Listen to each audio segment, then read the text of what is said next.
有冇試過 pat pat 痛扯到落大髀同埋小腿麻痹、針拮、刺痛嘅感覺？如果你有以上症狀，可能患有梨狀肌綜合症。Hello， 大家好，我係物理治療師邱宗榮。梨狀肌其實由底骨連去股骨，佢係 pat pat 一個深層嘅肌肉。梨狀肌下邊有人體最大嘅坐骨神經，如果梨狀肌發炎或者過緊，就會壓住個坐骨神經，引起異常嘅問題。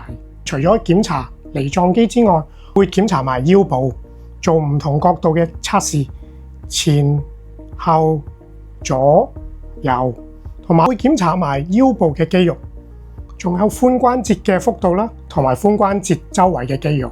梨狀肌發炎通常係因為成日重複使用，例如跑步同埋不良嘅坐姿坐8個鐘。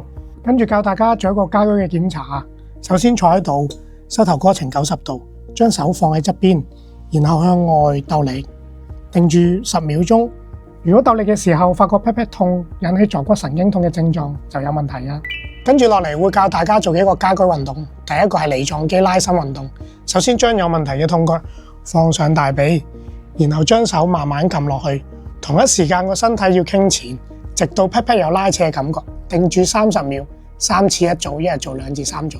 第二個係臀大肌嘅訓練運動。首先我哋利用橡筋帶放喺大髀，瞓喺地脊上邊，將有問題嘅痛腳曲埋，另外嗰隻腳伸直，升起大概30至45度，跟住利用 pat pat 舉高，定住喺度20秒，大概去到大腿嘅水平，20秒20下，一日做2至3組。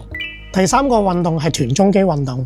首先我哋用橡筋帶綁喺腳踝上面，然後打側身，將有問題嘅痛腳放喺上面，之後慢慢舉高，大概20至30度，你會感覺到臀中肌用力，定住喺度20秒，20下一組，一日做2至3組。如果有以上症狀，記住睇醫生。